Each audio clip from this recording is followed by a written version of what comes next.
going on, everybody? And as always, welcome to Pay Yourself Back. I am your host, C. Los.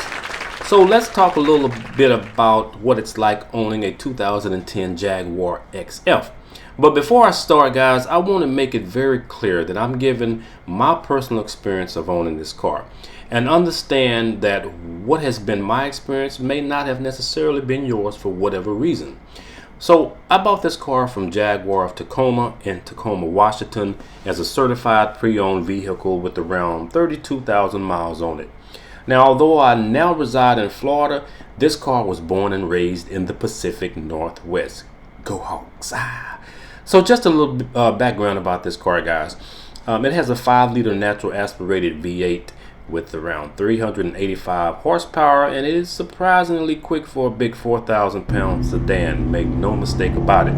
With full throttle, the exhaust note is like music to your ears, much like the more expensive R-Line Jaguars. Now, it's equipped with the four-wheel package, which give this car the 20-inch wheels, contrast stitching throughout the interior, and my favorite, the Alcantara headliner. It has a ZF 6-speed automatic with paddle shifters. Yeah. Now, you know, Jaguar gets a lot of flack from people really who have never owned one because they say, they're just expensive, problematic cars that are plagued with the electrical problems, so on and so forth, blah, blah, blah, ha, ha, ha. Well, check it out. That has not been my experience at all, guys. I mean, Jags are like any other luxury car. Just simple oil changes and things of that nature are going to be more expensive than your average, commuter car. But in turn, you get more of a car for the money you spend. Let me just set your mind at ease, because those cars that people talk about, those cars that are plagued with, the electrical problems, they're a thing of the past.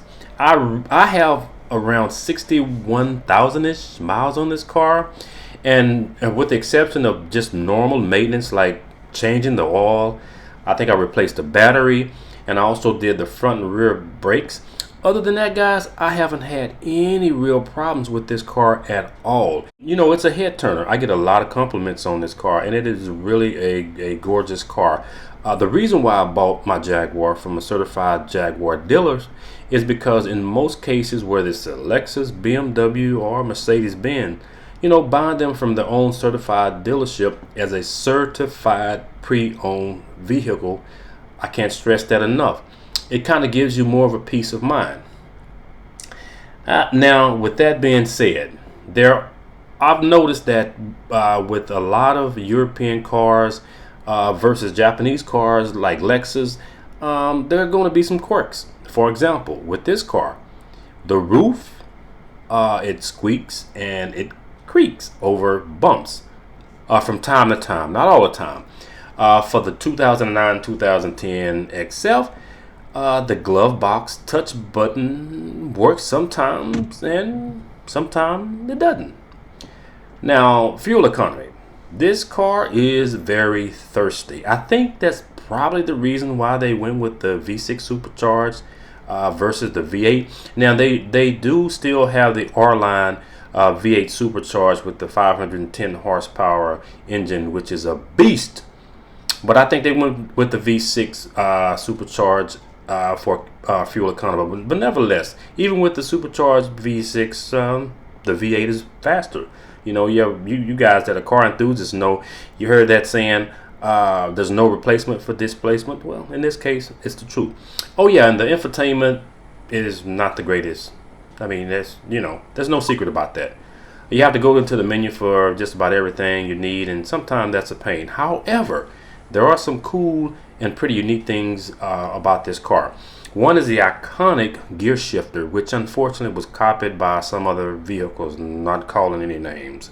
The rotating vents, which are cool.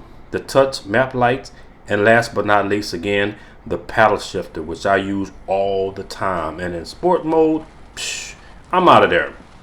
One important thing that I would say to know, guys, that if you buy these cars, I recommend you buy from Jaguar as a certified pre-owned, and if not, just make sure you do a thorough inspection and get a Carfax. look under the hood or any body panel and make sure that you have the car has these stickers, which have what they are is the matching VIN number. Actually, if the VIN number doesn't match, or if they don't have a sticker, then you know that they have been replaced and possibly due to a collision 9 times out of 10. So overall, guys, what I can tell you is that I have really enjoyed this car. I mean, it has been a great car. It looks and feels just as luxurious today as it did when I bought it 6 years ago. And I would definitely recommend buying a Jaguar. But as I said before, if you're going to buy one, I highly recommend you buy one from the Jaguar dealership. That's with any luxury car.